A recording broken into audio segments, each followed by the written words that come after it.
அஸ்ஸலாமு அலைக்கும் வரஹ்மத்துல்லாஹி வபரகாத்துஹு. நம்ம எவ்வளவோ அழுது மனம் வருந்தி துவா கேட்டிருப்போம். ஆனால் அந்த துவாவை அல்லாஹ் நம்மளுக்கு கொடுத்துருக்க மாட்டான், ஏற்றுக்கொள்ளப்பட்டிருக்காது. அதில் நம்ம சிறிய தவறு செஞ்சுருப்போம். அது என்ன தவறு நம்மளுக்கே தெரியாது. ஆனால் துவா செய்யும்போது ஒரு கட்டுப்பாடு இருக்குது. அந்த கட்டுப்பாட்டில் நம்ம துவா செஞ்சோன்னு வச்சுங்களேன், அந்த துவா கண்டிப்பாக அல்லாஹ் ஏற்றுப்பான். ஏற்றுப்பான், கண்டிப்பாக ஏற்றுப்பான். அது அந்த சிறிய ஒழுக்கம்தான். நம்ம நமாஸ் படித்து கொஞ்ச நேரத்திலேயே துவா ஷார்ட்டாக கேட்டு நம்ம ஏஞ்சிக்காமல் பொறுமையாக அமைதியாக மனம் வருந்தி அல்லாஹ்விடம் துவா கேட்கணும், கையேந்தி துவா கேட்கணும்.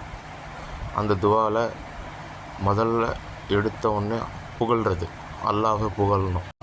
அல்லாஹை எப்படி புகழணும்? அல்ஹம்துலில்லாஹ்னு சொல்லி ஆரம்பித்து, இரண்டாவது நபி ஸல்லல்லாஹு அலைஹி வஸல்லம் மீது ஸலவாத் ஓதணும். ஸலவாத் ஓதிட்டு மூணாவது இஸ்திஃபார் செய்யணும், பாவ மன்னிப்பு கேட்கணும். பாவ மன்னிப்பு கேட்டுக்கிட்டே இருக்கணும், உறுதியாக கேட்கணும். அல்லாஹ்வின் மீது நம்பிக்கை வைத்து உறுதியாக நம்ம துவா கேட்கணும். அடுத்து துவா கண்டிப்பாக சில துவா 3 முறை கேட்கணும். இப்போது எக்ஸாம்பிளுக்கு, யா அல்லாஹ் எனக்கு சொர்க்கத்தை கொடு, இரண்டாவது என்னை நரகத்தை விட்டு பாதுகாப்பாக வை சொல்லிட்டு நம்ம துவா கேட்கணும். நாலாவது உறுதியாக கேட்கணும். அல்லாஹ்வின் மீது நம்பிக்கை வைத்து முழுமையாக ஒரு யக்கீனோடு அல்லாஹ்வின் மீது துவா கேட்கணும். இப்படி நம்ம துவா கேட்டுக்கிட்டே இருக்கணும். முதல்ல சொல்லணும்னா அல்லாஹ்வை புகழணும், இரண்டாவது ஸலவாத் ஓதணும், மூணாவது இஸ்திஃபார் துவா கேட்கணும், அப்புறம் நாலாவது உறுதியாக சொல்லணும், அஞ்சாவது நம்பிக்கையோட ஒரு யக்கீனோட சில இது 3 முறை கேட்கணும். அப்புறமாக நம்ம பெற்றவங்களுக்காக, தாய் தந்தைக்காக துவா செய்யணும்.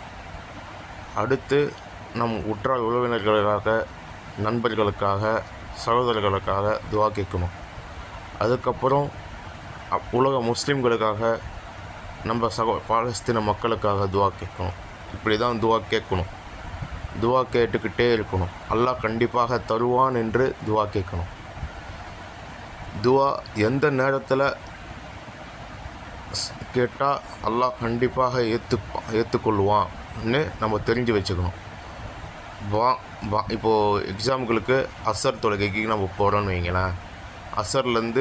அசர் பாங்கு ஒரு 4:45, நமாஸ் 5 மணிக்கு.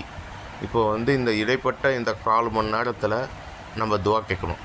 ஏன்னா இந்த பாங்குக்கும் காமத்துக்கும் இடையே கேட்கப்படும் துவா கண்டிப்பாக அல்லாஹ் தருவான். அதே மாதிரி இரவு தஹஜ்ஜுத் தொழுகைக்கு முன்னாடி நம்ம தஹஜ்ஜுத் தொழுது நம்ம துவா கேட்கணும்.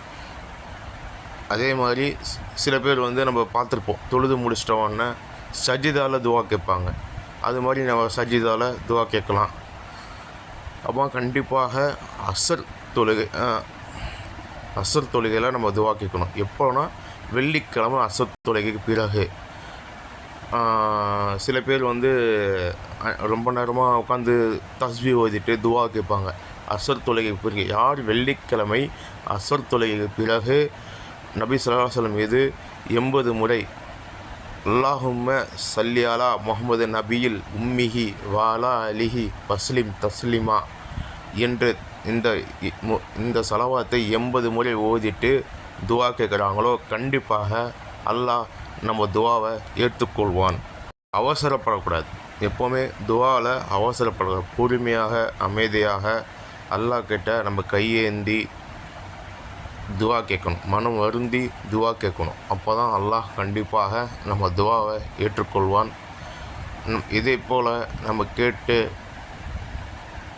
அல்லாஹ்விடம் நாம் பெற்றுக்கொள்வோமாக. ஆமீன். அஸ்ஸலாமு அலைக்கும் வரஹ்மத்துல்லாஹி வபரகாத்துஹு.